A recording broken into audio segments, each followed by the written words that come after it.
Ccapp. Ccapp. 18,500 drug and alcohol counselors in the state of California. Right. Yeah. It's an army. Yeah, it's an army. And we need an army. And we need an army. Yeah. So Ccapp educates and certifies and polices and advocates both in Sacramento and in DC. We're a California state organization, however, we do have a lobbyist in Washington, D.C. And our CEO, Pete Nielsen, just went out and spoke to Congress. He's a good So, man. yeah, so we have national presence. We're also part of NAR, the National Alliance of Recovery Residences. In this pandemic, 72,000 people died in this country last year from overdoses. Horrible. What do drug and alcohol counselors do? First of all, we have to educate, obviously. You know, we have to educate. We have to educate the families. I'm really understanding, yes, it's the drug and alcohol counselors and it's the people in treatment, and but it's also the family structure. You know, it's so sad because I get calls all the time about people in housing or in treatment centers. As a matter of fact, the guy just came in our lobby the other day, and we were talking about relapse. And he was talking about how this guy had just overdosed, that he was on Vivitrol, that he was doing what he was supposed to be doing, and he challenged it. He thought, you know, he could do it, and he died. And I hear the same story over and over again about how this guy he said he was a shining star. You know, this guy was going to definitely be somebody, like when you saw him in a crowd, you picked him out. That's going to be the winner. He overdosed on that. So what do drug and alcohol counselors do? First of all, we educate ourselves about the seriousness, and we try to keep up with as fast as it's, you know, how fast things are progressing. I mean, with this fentanyl and the carfentanil and all that, every time you turn around, there's a new part of it that we have to know about as drug and alcohol counselors. So educating ourselves and getting people to value themselves enough to not feel that the opiates are going to be the solution. You know, and so where is that line between the person that really did get in a car accident and it really has an acute problem that starts off as an acute problem with opiate. You know, here's some opiates for you to deal with this on short term, and then becomes addicted and ends up on the street buying them when they get taken off of them. Right. You know, so now the pendulum has swung so far this way that it's just hard to tell, you know, which person's going to take off with it if they get subjected to it, the opiate itself. Right. You know, well, as a mental health professional, I have a special spot in my heart for drug and alcohol counselors who are really out in the field doing the hard clinical work, first-line responders. What are some of the impediments that you're seeing? Treatment is available. Treatment's available. Treatment works. Why aren't more people getting it? It has to be the desire of the person, first of all, first and foremost. I mean, there's interventions going on all over the place. There's all kinds of available resources to people. There's opiate money coming into each state. I mean, there's to get treatment. They don't see the payoff. You know, the instant gratification of what an opiate does is just grabs you so strongly. But the recovery takes time. But the recovery takes time. It perpetuates you. As you're coming down and you're feeling worse and worse, you know there's one thing that's going to take it away, that bad feeling, and that's the opiate. But as we know, you can't solve a problem with the consciousness that created it. Thank you, Einstein.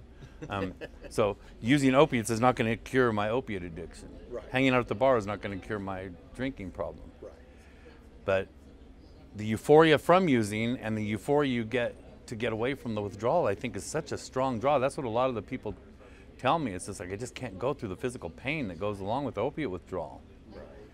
You know, and they go back to it. One of the things that I do appreciate about drug and alcohol counselors, and you talk about it's almost like a sales pitch. How do you convince somebody that the transition from being chemically dependent into recovery is worth it? It's a hard sell. It is. But one thing I have noticed a lot of drug and alcohol counselors actually are in recovery themselves, and I think that puts them in a particularly efficacious position to be able to look another person suffering in the eye and say, hey, I did it, and I'm loving it. Yeah, and that means a lot to them as well. Yes. You know, that people that you're treating want to know that you've been where they've been. Yes. It's not necessary, and it's not absolutely mandatory. I mean, I had a person who really was resistant to treatment and stopped me right away, and they said, "Have you ever been to prison?" And I said, "Well, no, I haven't." Yet. And yet, that's one of the yets. Yeah. And they said, "Well, then you can't help me." I said, "Really? I'm not trying to help you go to prison.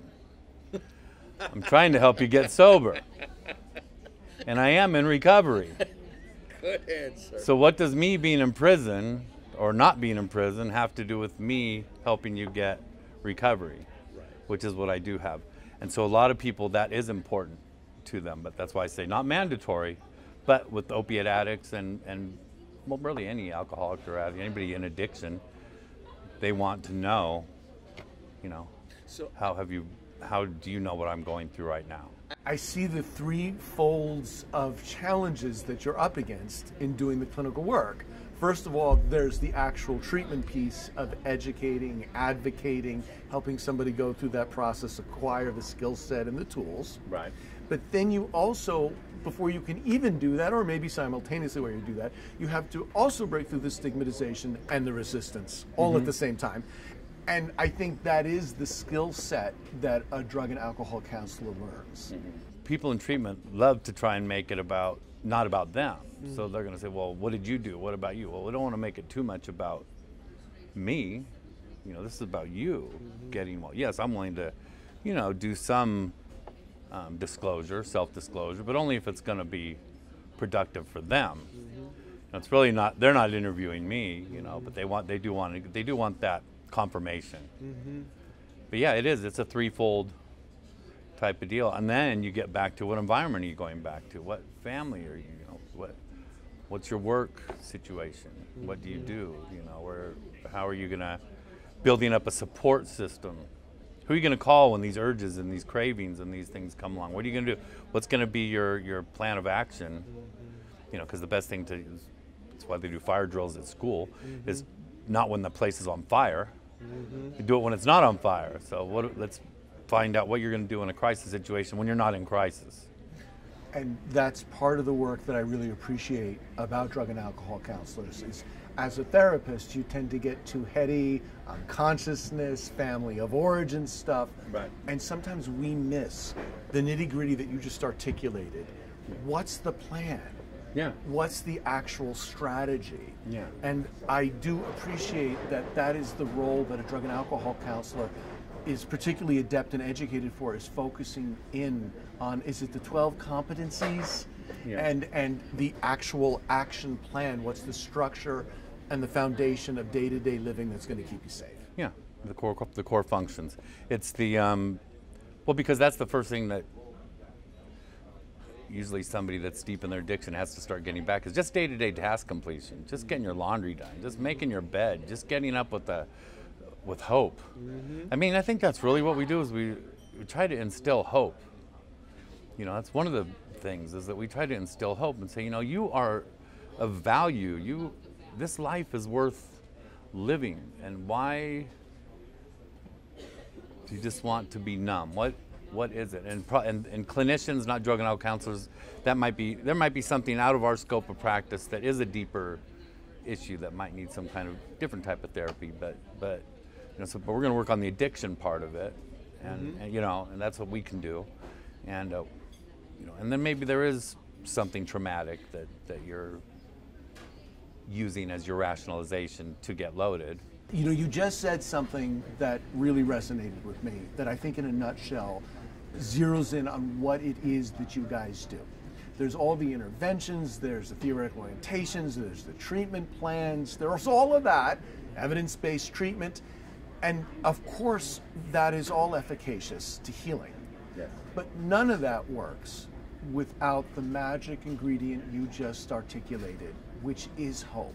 And I do think that that's what you guys do, is you deliver hope And so I just really want to acknowledge that about your army of 18,500 counselors. Thank you for the hope. Thank you for bringing it to the street. And thank you for all that you guys are doing. Thank you very much. Thanks for all you do as well. We appreciate it. Thanks for having me. Yeah. All right. Now can we talk about the Grateful Dead? Come on. We're both. Don't give I'm a him- Deadhead, and he was a road crew for the Dead. Dude, that was great. Thank you. You're welcome. If you or a loved one is suffering from addiction or substance abuse issues, you do not have to do it alone. Call Pacific Solstice Behavioral Health now at 949-200-7929.